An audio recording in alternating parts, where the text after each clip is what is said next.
सूरज पश्चिम से निकल सकता है, लेकिन चंद्रशेखर आजाद ना रुक सकता है, ना झुक सकता है, ना बिक सकता है। वो नोट नहीं बना जो आपके भाई का जमीन खरीद ले।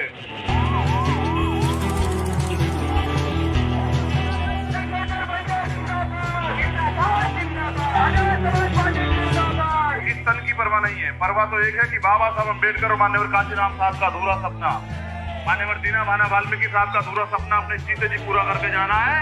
किसान विरोधी ये सरकार नहीं चलेगी, नहीं चलेगी। एक सवाल है कि साइकिल रैली हो रही है, ये कंटिन्यूटी में होगी, इसी पॉइंट ऑफ टाइम पे हाथी पे भी रैली निकालने का कोई प्लान है? कहाँ पे? हाथी पे नहीं है, ये तो बसु अत्याचार अधिनियम में आ जाएगा और मैं क्यों निकालने लगा।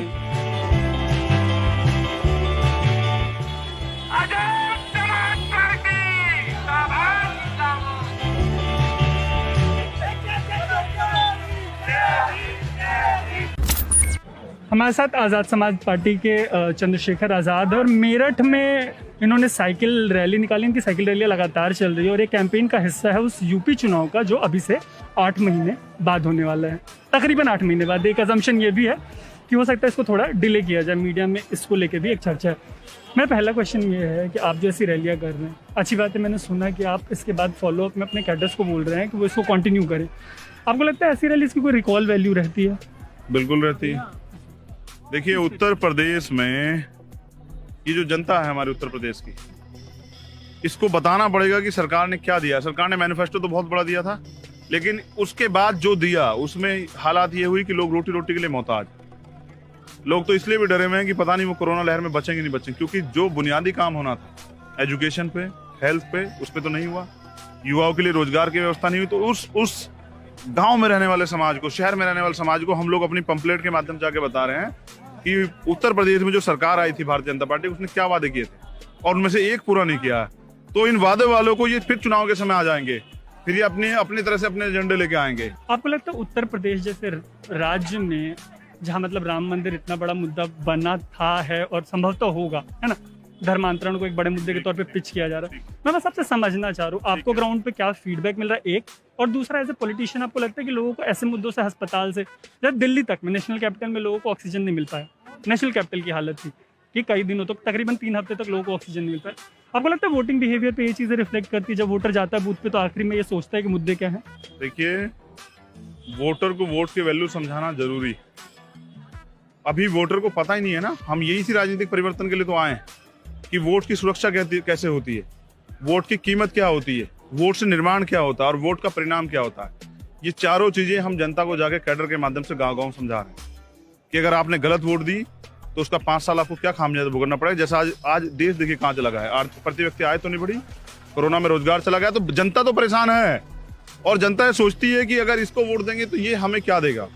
तो जो बुनियादी जिन पे लोग वोट लेते हैं, जैसे रोटी, कपड़ा, मकान, प्रधानमंत्री आवास योजना, ये रसोई योजना, ये सब चीजें, ये तो कॉन्स्टिट्यूशन देता है हर व्यक्ति को प्रदेश में और देश में रोटी, कपड़ा, मकान, चिकित्सा, शिक्षा, सुरक्षा, रोजगार, ये कॉन्स्टिट्यूशन देता है। लेकिन सरकार, ऐसी सरकार नहीं बनी जो जनता तक इसको पहुंचा दे। तो मैं समझता हूं कि पहले क्या था मुझे नहीं पता। हमने इन्हीं मुद्दों पे पंचायत चुनाव लड़ा और जनता ने हमें समर्थन किया। हम नई पार्टी हैं, तो कोई हमें छोटा दल बताता है, कोई बड़ा दल बताता है, लेकिन हम अपनी मेहनत कर रहे हैं। हम जनता को तैयार कर रहे हैं, गाँव में रहने वाले समाज को, कि वो इस बार धर्म और इन तमाम तरह के मुद्दों से जिनसे उनका भला नहीं होना है, उन पे वोट ना करके अपने मुद्दों पे वोट करें। उनके बच्चे जिनको उन्होंने पढ़ा के तैयार किया है, उनको नहीं पता कि उन्होंने अपनी मेहनत कमाई लगाई है। उन्होंने अपनी मेहनत कमाई लगाई, उनके बच्चों को रोजगार कहाँ से मिलेगा?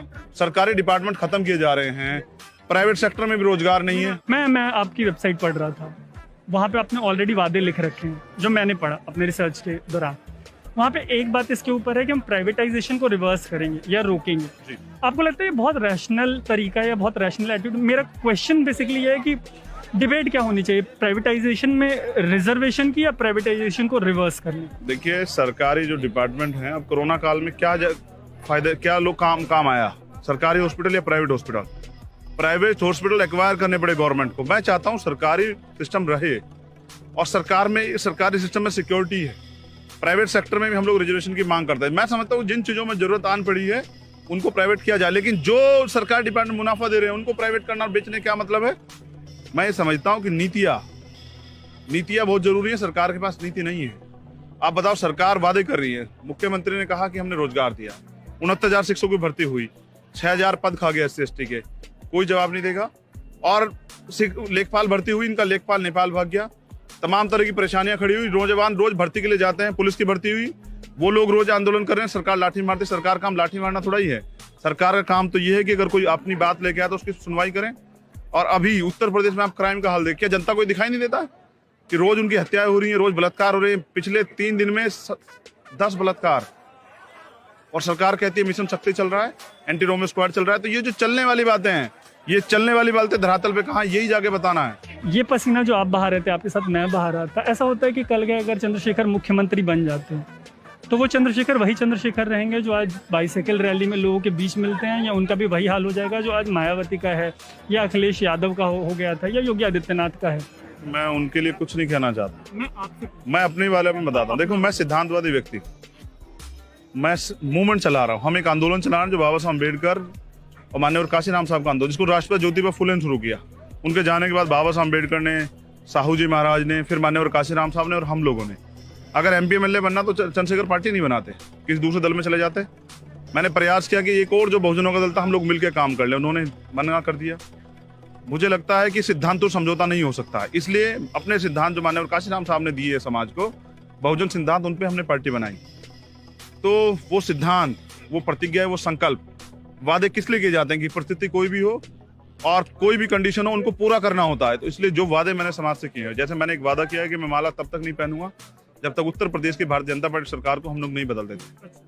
तो मैं अपनी प्रतिज्ञाओं पे खरा उतरने के लिए, अपने संकल्पों पे, अपने सिद्धांतों पे खरा उतरने के लिए खुद को मैं तैयार करके लेके आया।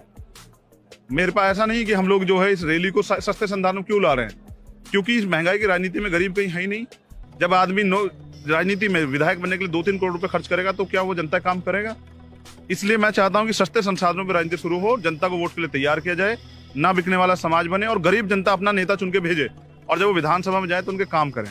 तो जो पैसे की राजनीति से बर्बाद हुआ है लोकतंत्र, अभी जिला पंचायत अध्यक्ष में देखिए आप, सबको पता है कितनी वीडियो ऑडियो वायरल हुई कि अपहरण हो रहे हैं जो प्रत्याशी जीते हुए थे, और उसके बाद सत्ता का दुरुपयोग, और उससे अलग पैसे बांटे जा रहे हैं। तो ये लोकतंत्र है, ये तो धनतंत्र है, इसमें गरीब कहाँ है? उसकी तो इतनी वैल्यू कि उसको चुनाव के समय लाकर शराब दे देते हैं। तो जो शराब और तमाम तरह की छोटी छोटी सुविधाओं पर लोग वोट देते हैं, उनको तैयार करना है कि अपने आने वाले कल के लिए और भारतीय संविधान की रक्षा के लिए वोट करें। और आजाद समाज पार्टी के उन नौजवानों को मैं आपका धन्यवाद तो कर देता हूं पहले कि आपने पसीना बहा, लेकिन हमें तो आदत हो गई है कि हम उनमें से एक ही हैं जो मेहनत करते, सीवर में उतरते हैं, सफाई करते हैं, मजदूरी करते हैं, खेतों में काम करते हैं और प्राइवेट फैक्ट्रियों में साइकिलों पर जाके अपनी जो है अपने बच्चों का पेट पालते हैं। हम उनमें से एक हैं। तो पसीना बहाना हमारा कर्म और धर्म, और ये पसीना तब तक बहाते रहेंगे जब तक, अब सबसे बड़ी कुर्सी है कि यहाँ देश के अंदर, वो है प्रधानमंत्री की। तो मैं तो उस कुर्सी पे अपना आदमी बिठाना चाहता हूँ। जब तक उस पे नहीं बैठेगा तो कोई फर्क नहीं पड़ता है। मूवमेंट का आदमी बैठ जाए, चंद्रशेखर तो इस इच्छा के साथ पैदा ही नहीं हुआ। मैं फिर आपको दोबारा दोहरा दूं, आपके सवाल पे आ जाता हूँ वहीं बिल्कुल सटीक कि मुझे बनाना प्रधानमंत्री है। तो मुखर्जी मंत्री बन के बदलने का मतलब ही नहीं बनता।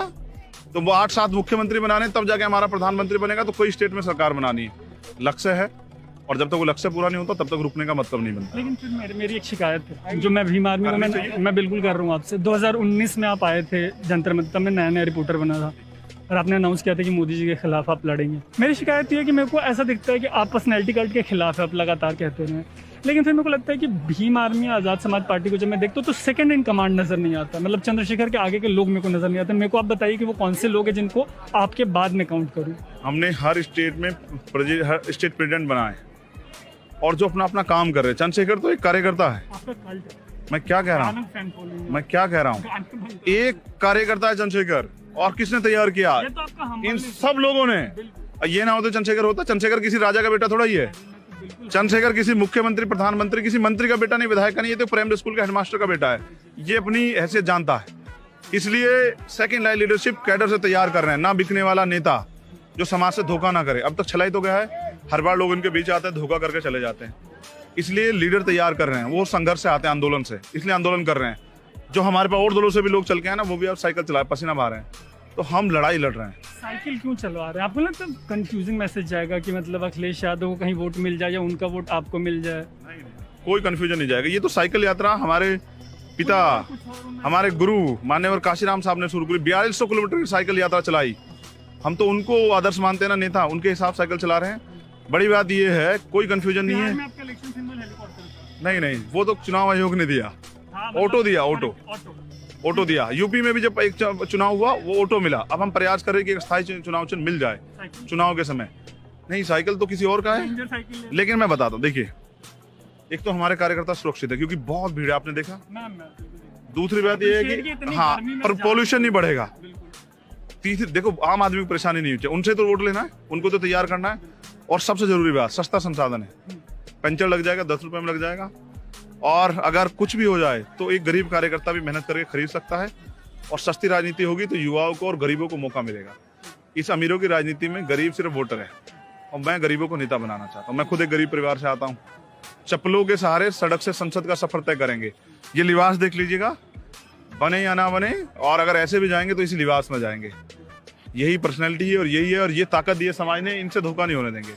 तो तैयार कर रहे हैं, हर स्टेट में यूनिट तैयार कर रहे हैं, लीडर्स तैयार किए हैं। आज हर जिले में भीम आर्मी आजाद समाज पार्टी के लीडर हैं। ऐसे लीडर हैं जिनके कहने में प्रशासन जो है गलत कर जो कार्रवाई हो रही थी उसको रोक देता है। दुख इस बात का है कि सरकारें जो भी है उन्होंने दलित को सिर्फ वोटर समझा, मुसलमान को सिर्फ वोटर समझा, पिछड़ों को सिर्फ वोटर समझा।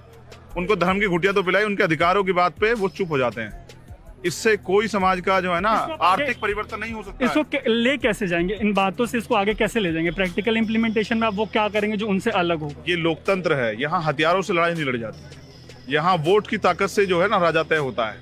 आपका प्राइम मिनिस्टर और मुख्यमंत्री बनता। जब कानून बनाने की ताकत हमारे पास आएंगी तो हम नीतियां बनाएंगे। ऐसे कानून बनाएंगे जिससे गरीबों का आर्थिक सशक्तिकरण हो। जैसे 2-3 सिंपल चीजें बताता हूँ। जैसे हम एजुकेशन को हम सबके लिए समान शिक्षा लागू करेंगे। जैसे मुख्यमंत्री का बेटा हो या एक किसान मजदूर का बेटा, वो प्राइमरी सरकारी स्कूल में पढ़ेगा, या प्राइवेट स्कूल में भी अगर पढ़ेगा तो सिलेबस एक होगा।